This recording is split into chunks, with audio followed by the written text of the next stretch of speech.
안녕하세요. 크립토TV입니다. 이번 시간에는 스테이블 코인 1위와 2위, 테더와 USDC 모두에게 채택받은 코인이 뭔지 한번 살펴봅니다.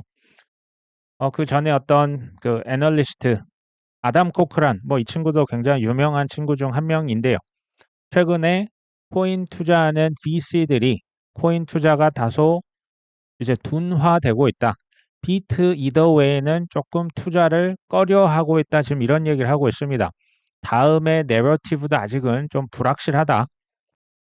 이게 이제 비트코인 점유율을 보면 이런 게 이제 사실 굉장히 명확하게 보이거든요.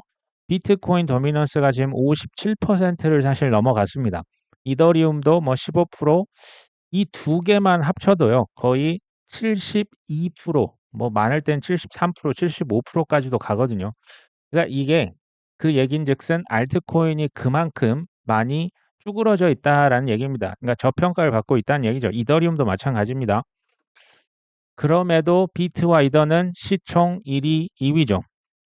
나스닥 연평균 상승률, 지금 미국에 가장 잘 나가는 그 주식들이 모여 있는 게 회사들 모여 있는 게 바로 나스닥 시장인데 거기 연평균 수익률이 대략 20% 정도 되는데 비트와 이더는 비트 이더 다 이게 이제 연평균으로 봤을 때 과거 한 10년간 봤을 때 거의 100% 이상이죠. 거의 130, 140%입니다.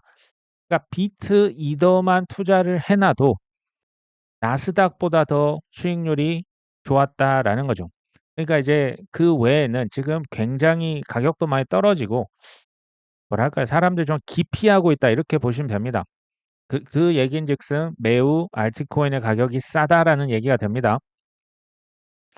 위험한 투자라고 할 때, 뭐 알트코인 위험하다고 하잖아요. 그 얘기를 조금 구체적으로 하면 가격 변동성이 매우 높다. 그리고 막말로 내년을 어떻게 뭐 이게 상패가 될지 모르겠다. 뭐 이런 식으로 표현을 할 수가 있을 것 같습니다.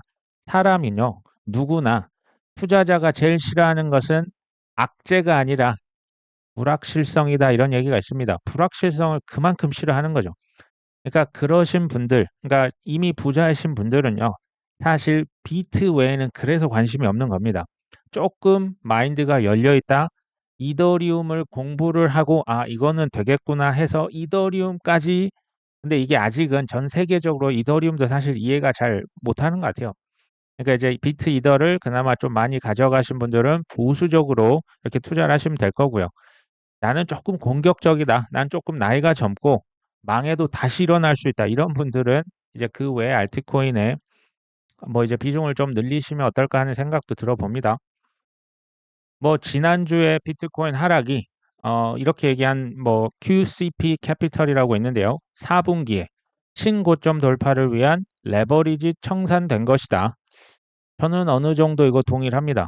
그러니까 레버리지라고 하는 것은 그러니까 이제 탐욕이죠. 탐욕을 다 한 번씩 쓸어내려야 그다음으로 나갈 수가 있어요. 저는 이거 뭐 필요한 부분이라고 보는데 탐욕이 너무 지나쳤던 것 같기도 합니다. 비트코인은 그러면서 이런 얘기하죠. 주류 전통 금융 시장에 잘 스며들고 있는데 이더리움은 여전히 소외되고 있고 유동성에서 많이 부족하다. 비트코인은 이제 금이잖아요. 디지털 금은 이거 이제 매력적이고 이해가 돼요. 이더리움은 어떻습니까? 내러티브도 부족하고 사실은 이해하기가 어려워요. 지금 우리 구독자분들이야 이거 다 알지만 이더리움 설명해 봐. D앱 구축을 위한 스마트 계약 플랫폼 중에 대표적인 1위 플랫폼이 이더리움입니다. 뭔 소리 하냐 이렇게 하겠죠. 이더리움을 뭐 쉽게 월드 컴퓨터다 이런 분도 있어요. 사실 맞는 얘기는 월드 컴퓨터, 전 세계 컴퓨터를 하나로 묶어버리는 뭐 이제 iOS다, 뭐 구글의 안드로이드다 이렇게 설명을 할 수도 있는데 조금 어려워요. 이게 일반인들 입장에서는 이더리움을 아직 이해를 잘 못합니다. 부자들도 마찬가지입니다. 부자들은 훨씬 더 보수적입니다. 근데 저는 반대 매매자의 관점에서 한번 제가 말씀드려볼까요? 전 세계가 지금 비트코인 이해하는데 15년이 걸렸습니다. 참고로 이더리움을 전 세계가 어느 순간 전 이해할 날이 반드시 올 거라고 봅니다. 그때 이더리움 가격은 어디 가 있겠냐라는 게 제 질문입니다. 한번 스스로 답을 해보시면 되죠. 이더리움을 이해했다면 솔라나, 카르다노, 아발란체, 니어, 알고랜드 원리가 비슷해요. 어차피 레이어 1이고요. 뭐 POS 체인으로 다 지금 이제 전향이 됐잖아요. 그러면 솔라나 가격이 가만히 있을까요? 카르다노, 아발란체 저는 이제 투자는 원래 좀 이렇게 반대적으로 리스크를 끌어안고 하는 어떤 그 결단이지 않을까 하거든요. 이게 무서우면 코인은 사실 안 하시는 게 좋습니다. 디파이, 그러니까 이제 그 탈중앙화 금융에서 실제 여기에 돈을 넣고 뭐 빌려주기도 하고 난 이자도 받고 누구는 대출을 하고 자, 그 디파이에서 가장 많이 사용하는 블록체인 단연 1순위가 뭔지 아십니까? 지금 표에서 보시다시피 파란색 이더리움입니다. 약 58%를 차지하고요. 두 번째가 조금 의외인데요. 트론입니다. 트론이요. 스테이블 코인도 그렇고 디파이에서 정말 엄청나게 많이 씁니다. 중국계 코인이기 때문에 이제 조금 평가 절하받는 측면이 제가 볼 땐 매우 좀 큽니다. 그 다음 솔라나, 그 다음 바이낸스 체인 뭐 이렇게 나오죠. 1위부터 10위까지 제가 한번 가져와 봤는데요. 압도적 1위가 이더리움이에요. 두 번째는 트론, 그 다음 솔라나, 바이낸스, 아비트럼, 베이스, 뭐 블라스트, 아발란체, 폴리곤, 뭐 하이퍼리퀴드 이런 식 순으로 되어 있습니다. 최근에 뉴스 중 하나인데요. 이더리움 레이어 2 네트워크 TPS가 역대 최대다. 이더리움 레이어 2를 사람들이 많이 쓰고 있고 일평균 속도가 이제 1초당 몇 건 하냐? 318건. 이게 뭐 빠르다고 할 수는 없지만 이더리움은 이게 뭐 15에서 20 정도 되거든요. 그거에 비하면 거의 20배 이상이죠. 이더리움을 사용하기 위해서 레이어 2를 지금 엄청나게 많이 쓰고 있다. 사실 이더리움이 너무 느리고 비싸기 때문에 사람들, 개발자들의 선택 아니면 디파이 유저들의 선택은 다른 레이어 1을 찾거나 그게 이제 솔라나, 뭐 아발란체 이런 쪽으로 가는 겁니다. 그게 아니면 이더리움 레이어 2를 선택하는 거죠. 그래서 레이어 2 사용량이 증가 추세에 있는데 저는 레이어 2 좋게 봅니다. 근데 문제는 올해 들어서 이더리움 레이어 2가 제가 볼 때는 많아도 너무 많아진 게 아니냐. 제가 이제는 그 제가 모르는 레이어 2도 우후죽순으로 너무 많이 놓은 것 같습니다. 그러니까 이더리움 레이어 2의 미래는 제가 볼 때 밝거든요. 이더리움은 훨씬 더 커질 텐데 어떤 레이어 2가 채택을 받을 것이냐. 그러니까 내가 아무리 그 많아도 선택지가 많은 거예요. 경쟁률이 치열해지고 있다라는 얘기도 한번 같이 드려봅니다. 어떤 분석이 있는데요. 이더리움이 네트워크 수요 증가로 가격 상승 모멘텀이 강화되었다. 사람들이 이더리움 위에다 뭘 올려놓고 이렇게 앱으로 쓰거든요. 이제 대비라고 하는데 이 활동이 급증해서 수요가 커지니까 가격도 오를 것 같은데라는 얘기입니다. 그러니까 이제 그 네트워크 많이 이더리움을 디파이 쪽에서 여전히 되게 많이 쓰고 있다.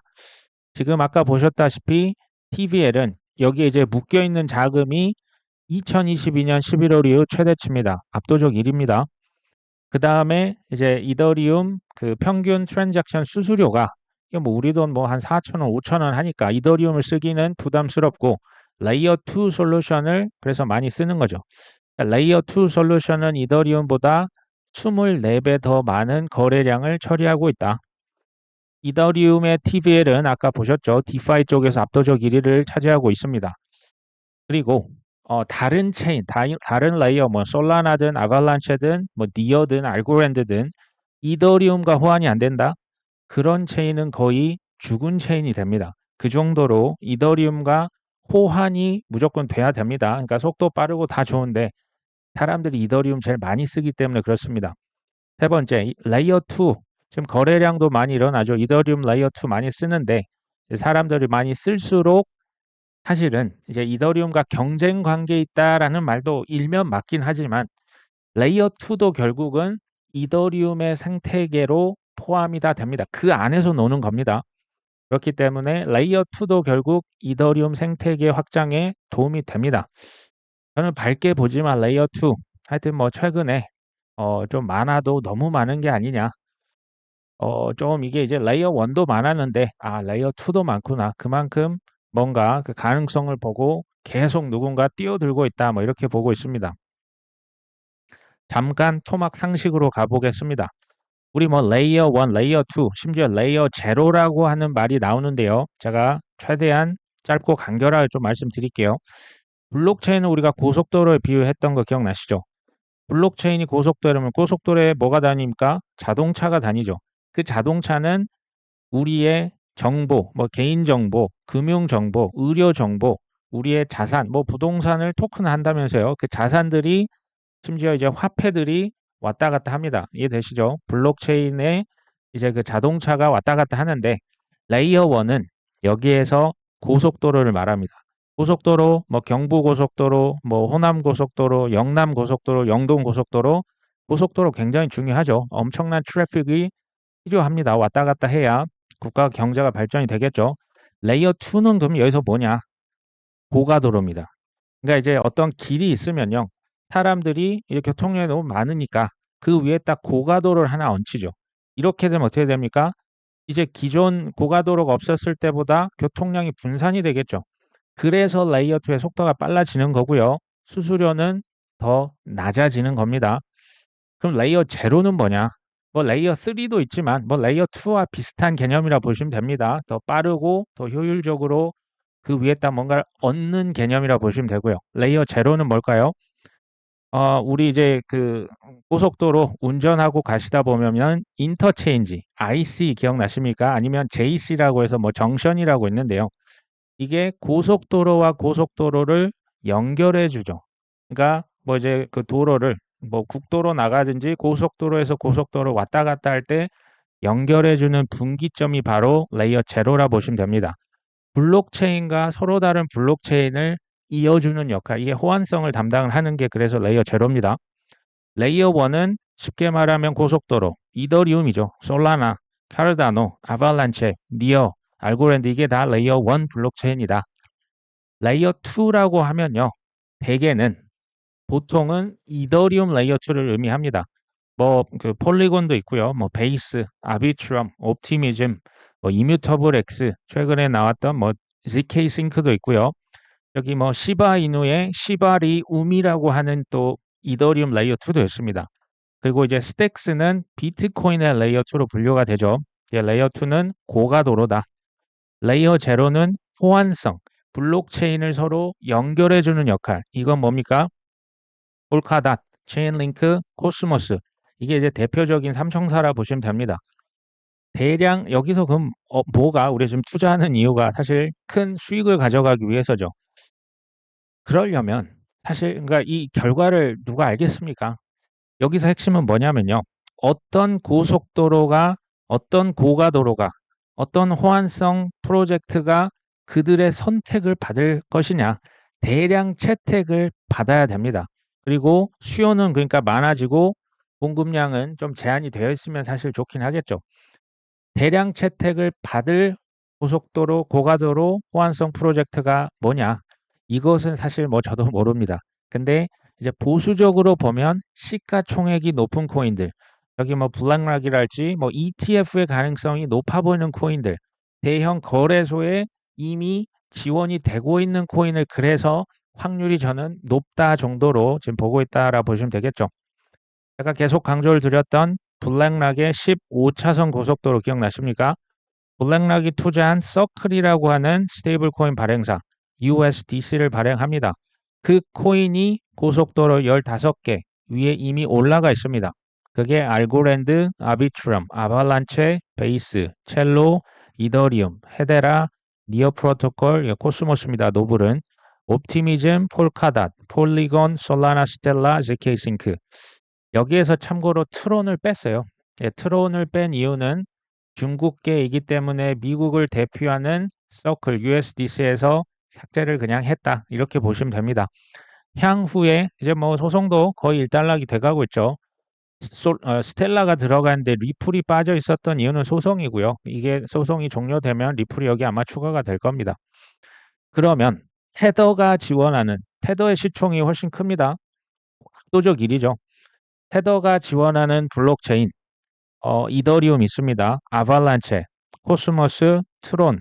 중국계이기 때문에 트론을 실제로 엄청나게 밀어줍니다. 이 테더에선 그렇고요.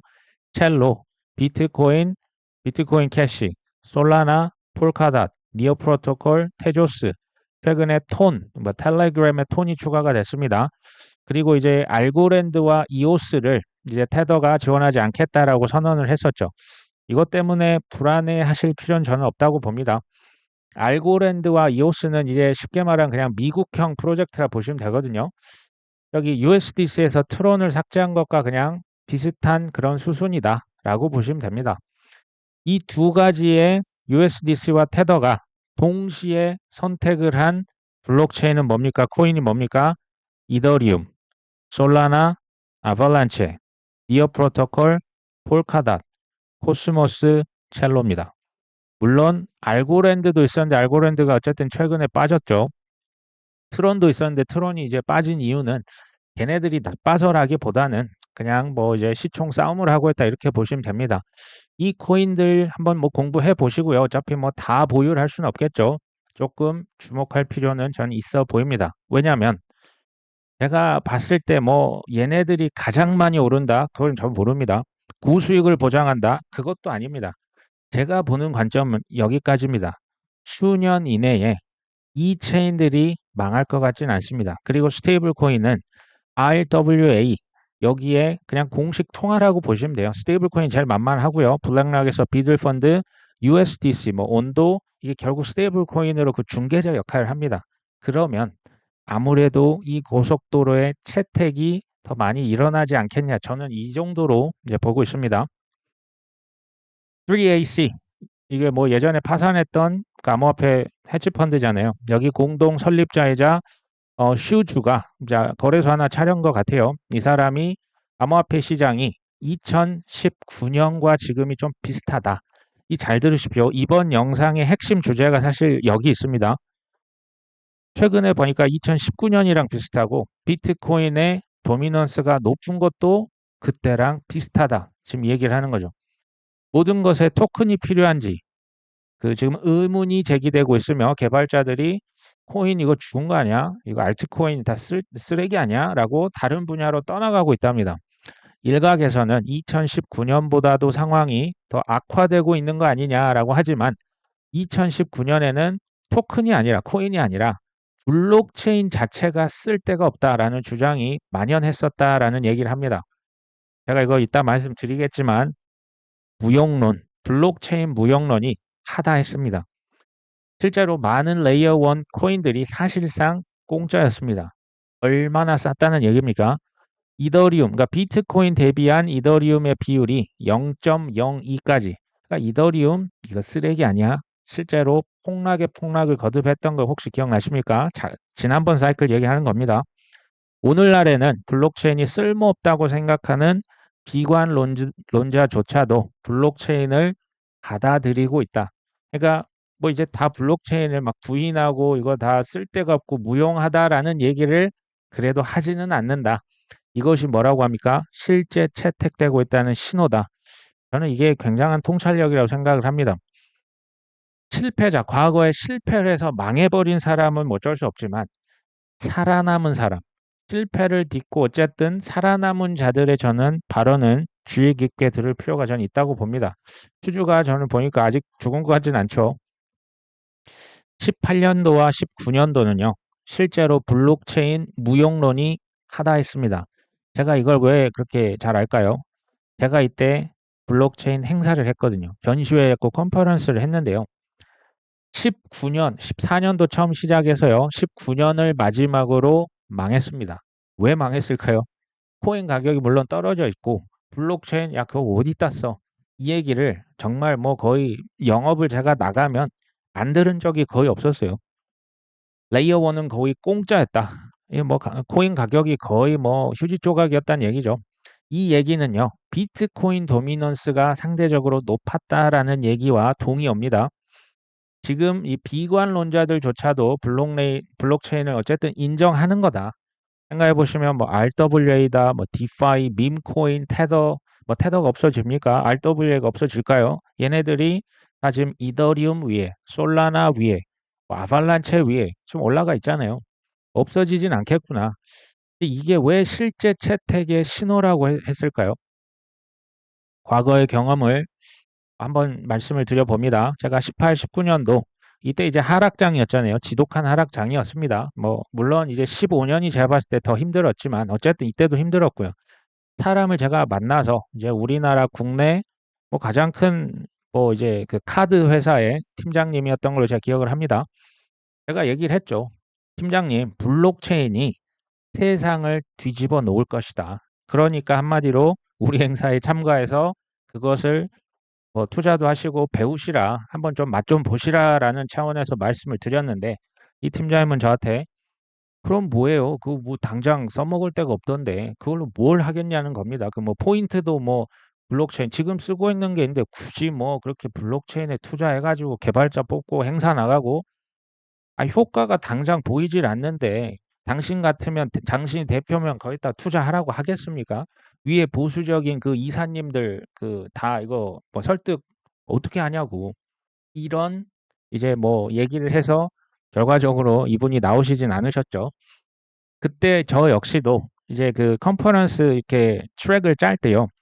블록체인을 이런 데다 활용하실 수 있습니다라고 하는 차원에서 여러 가지 그 활용 사례를 해보려고 하는데 이게 쉽지 않은 거죠. 한 줌에 거의 가능성만 보고 투자하라. 이게 쉽겠습니까?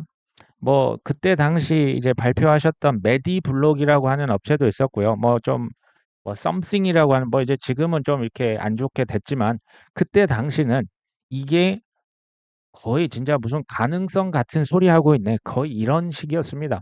그러니까 저도 힘들었고 이 나오시는 업체분들도 너무너무 힘든 뭐 그런 상황이었다 보시면 됩니다. 그때의 비트코인 점유율 차트 약 70에서 71%. 이때 비트코인이 킹 왕짱이었다는 얘기죠. 18, 19, 20년 이때 어땠습니까? 코인 지루했죠. 엄청나게 지루했습니다. 이게 3년이라는 기간이 코인 투자자들에겐 거의 영혼과 같은 시간 아닙니까? 그때 제가 사람을 만나면 계속 들었던 말, 가능성 같은 소리 하고 있네. 이런 얘기였습니다. 블록체인 무역론, 그거 못다 써먹냐? 그거 나한테 자꾸 뭐 행사 나와서 뭐 하지 말아라. 이런 얘기 좀 그만해라. 이때는 아시죠? 비트코인은 그냥 사기꾼이었어요. 불법이었고요. 알트코인은 쓰레기였습니다. 뭐 이제 쉿코인이나 똥이라고도 표현을 했거든요. 그런 시절 얘기입니다. 그때 가격 뭐 여기 다 저는 기억을 하죠. 이더리움이 10만 원 이하까지 떨어집니다. 조금 회복되니까 한 20만 원 되더라고요. 에이다 50원, 40원, 뭐 60원 이랬습니다. 솔라나는요. 0이죠. 이때 없었어요. 솔라나 자체가 이때 없었습니다. 18, 19년 보시면 솔라나가 없었고요. 그랬던 알트코인이 21년이 되니까 이더리움은 590만 원, 에이다 뭐 50원, 40원 했던 게 3,600원. 솔라나는 뭐 없었죠. 32만 원까지 올라갔었습니다. 그것도 단기간에 막 뭐 폭주 기관차처럼 마지막에 올라갔었죠. 그럼에도 불구하고 이미 부자들, 보수적인 분들은요. 이분들이 가장 싫어하는 것은 악재가 아니에요. 악재가 이미 투여가 되는 순간 현실이 되지 않습니까? 그럼 악재는 없어진 겁니다. 이분들이 제일 싫어하는 건 뭐다? 불확실성. 야, 비트 외에는 그래서 다 쓰레기다라는 말이 그분들 입장에서는 그게 당연한 얘기입니다. 알트코인 가능성은 있죠. 근데 위험도 그만큼 큰데 위험을 좋아하시는 분이 어디 있습니까? 만약에 이런 성향이 있다면요. 그냥 비트 위주로 하는 게 맞습니다. 저는 뭐 이렇게 투자를 강요하고 뭐 알트 위주로 해서 그게 다 본인이 선택하시는 분야라고 저는 봅니다. 그 전엔 어땠을까요? 14, 15, 16년 처절했죠. 근데 한번 보시면요. 이때 비트코인의 도미넌스는 거의 그냥 뭐 99%였어요. 그냥 비트 외에는 아예 거의 없었죠. 뭐 거의 휴전 조각이었습니다. 그랬다가 2017년 상승장이 와서 99%, 98%였던 비트코인 도미넌스가 36%, 35%까지 내려갑니다. 삼토막이 난 거죠. 이때 2017년 ICO 광풍이 불었었죠. 기억나시죠? 지금 비트코인 도미넌스가 57.6%, 뭐 이제 거의 60%까지 지금 뭐 부릉부릉 하고 있습니다. 이게 어디까지 갈지는 저도 모릅니다. 지금 어떤 언어가 들려옵니까? 상승장 끝났다. 비트코인 말곤 다 쓰레기다. 이거 굉장히 익숙한, 이제 어디서부터 들었나 했더니 저 2015년부터 듣고 있는 얘기입니다. 대량 채택 같은 소리 하지 마라. 알트코인 다 쓰레기다. 그거 제발 그런 거 좀 투자 뭐 해라 말아라 하지 말아라. 똑같은 얘기가 저는 지금 세 번째예요. 근데 지금 조금 달라진 게 뭔지 아십니까? 그래도 지금 대부분 또 비트코인은 또 인정을 하시네요. 예전에 비트도 사기였거든요. 비트도 다단계였잖아요. 뭐 유시민 옛날 기억나시잖아요. 근데 비트는 내가 인정해. 근데 이더리움은 여전히 불확실하다. 이게 지금 언론상에서 나오는 거 아닙니까?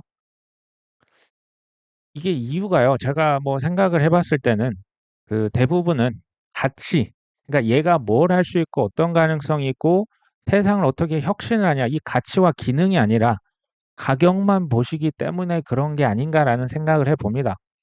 제가 볼 때 1년에서 1년 반 지나면 땅 치고 후회하는 순간이 저는 올 거라고 봅니다. 제 개인적인 생각입니다.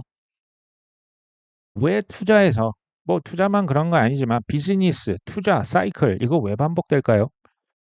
제가 이것도 생각을 해보면 투자를요, 하는 사람들 처음에는 뭐 코인이다, 부동산이다, 주식이다 해서 들어옵니다. 그 해당 기업만 보고요. 뭐 코인 뭐 뉴스만 보는데 깊게 들어가면 어떻게 되는지 아십니까? 인간을 탐구합니다. 인간의 심리, 인간의 속성, 인간의 역사, 화폐의 금융의 역사를 봐야 합니다. 그럼 뭘 발견하냐? 모든 것이 다 급변해요. 기술요, 환경이요, 다 바뀌어요. 근데 뭐 하나는 안 바뀐지 아십니까? 인간의 속성은 변하지 않습니다. 대충 왜 투자합니까?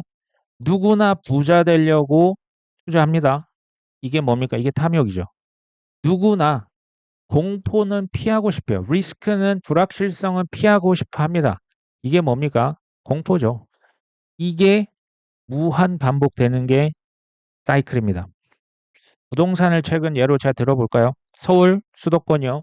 뭐 최근 반짝 상승 일어난 거 맞습니다. 이거 언제 일어났나 제가 가만 생각해 보니까 2009년도가 갑자기 떠올라요. 2008년도 서프라임 모기지 사태, 우리나라 부동산 그때 아마 정점에 물리셨으면 아주 엄청난 그 고통을 겪으셨을 겁니다. 그때 2008년도 뭐 부동산 하락하니까 그때도 정부에서 규제 완화해주고요. 뭐 대출 뭐 이렇게 그 지원을 하니까 갑자기 막 대출이 늘어나고요. 그때도 다주택자가 사는 게 아니에요. 그때도 실수요자 위주의 반짝 상승이 일어났었습니다. 언제요? 2009년도. 지금 일어나고 있는 것과 좀 비슷한 거 아닙니까? 이제 중요한 질문이 이거죠. 이게 지속 가능할 것이냐? 이게 중요합니다. 뭐 서울이나 지금 수도권 얘기하고 있는 겁니다. 어떤 사람들 이렇게 얘기하실 수 있겠죠. 전셋값도 같이 오르던데 전셋값 오르면 그게 이제 집값 밀어내서 같이 올라가는 거 아니야?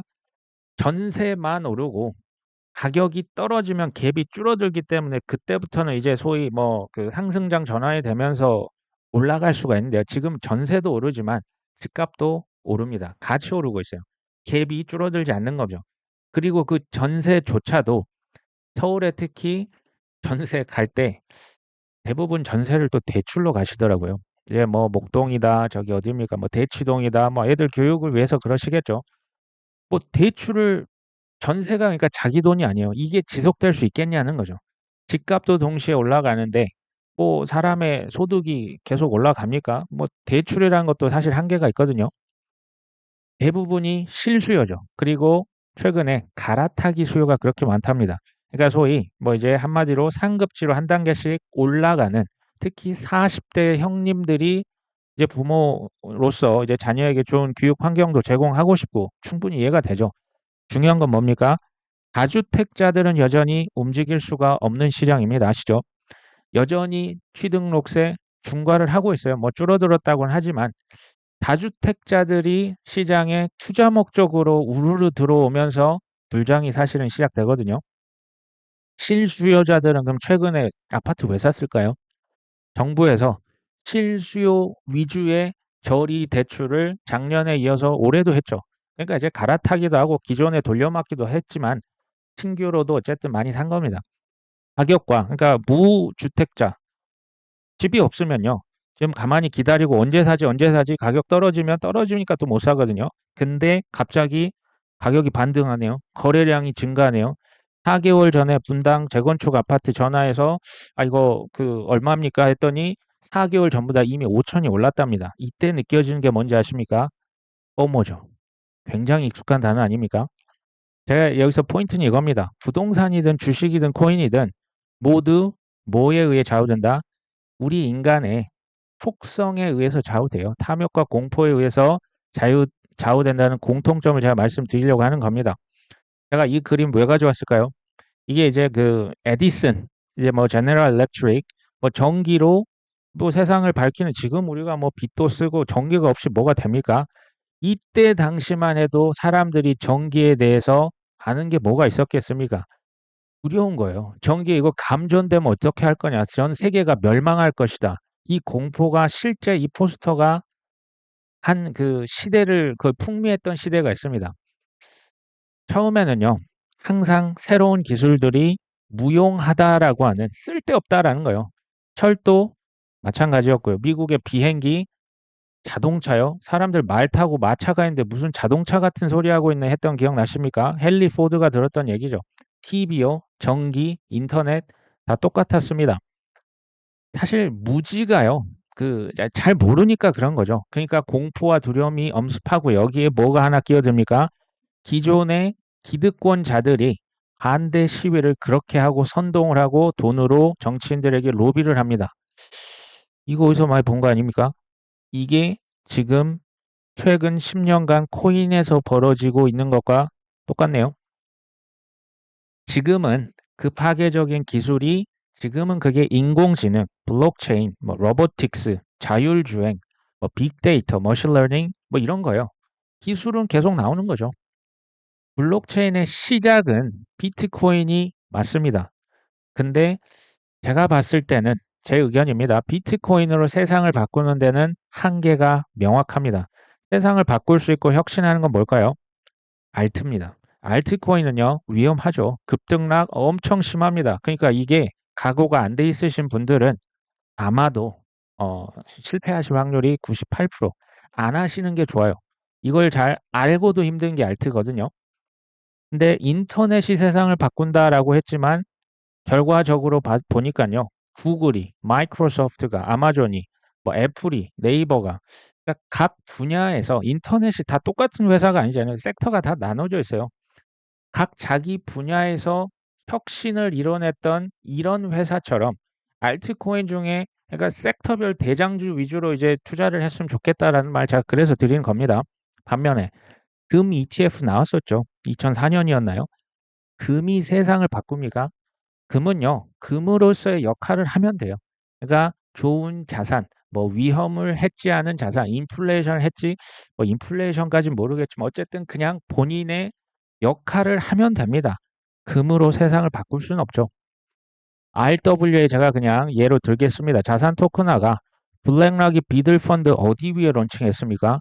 이더리움 위에 런칭했잖아요. RWA도 스테이블 코인을 필수적으로 쓸 수밖에 없어요. 그 이제 약간 고속도로 위에 다니는 자동차의 대표적인 게 스테이블 코인입니다. 스테이블 코인과 그리고 온도 파이낸스 얘네들 공통점이 뭔지 아십니까? 블랙락에서 미국의 국가부채, 빚을 판매하는 데 쓰이는 도구입니다. 쓰이겠죠. 그럼 아주 많이 쓸 겁니다. 그리고 RWA는요, 기존의 전통 금융, 뭐 스위프트 불가능해요. 아예 불가능합니다. 블록체인 위에다 토큰화 시켜서 운반을 해야 되죠. 이거는 디파이로만 가능합니다. 그래서 디파이 실험을 여기 CBDC도 있습니다. 스테이블 코인, 뭐 나중에 뭐 주식도 토큰화 시켜서 펀드도 다 왔다 갔다 하겠죠. 그러니까 JP모건, 시티은행, 뱅크 오브 아메리카, 블랙락이 뭐 한다? 디파이를 그렇게 실험하고 있는 겁니다. 이해가 되실까요? 공부를 좀 많이 하셔야 돼요. 이게 좀 어렵습니다, 실은. 그리고 공부를 해도 이 코인이 되게 종류도 많고 섹터도 많고 확신이 있는 공부를 하시다가요. 최대한 좀 시총이 높은 것들, 다음에 ETF 후보군들, 그 다음에 뭐 대형 이제 기관들에 의해서 거래소에 채택받은 스테이블 코인이 이미 거기 올라가 있는 코인들, 이런 친구들 위주로 좀 꾸준히 뭐 올해까지는 꾸준히 모으면 내년에 좋은 결과가 있지 않을까 하는 생각을 해봤습니다. 오늘 방송 여기까지 합니다. 끝까지 시청해 주셔서 감사합니다.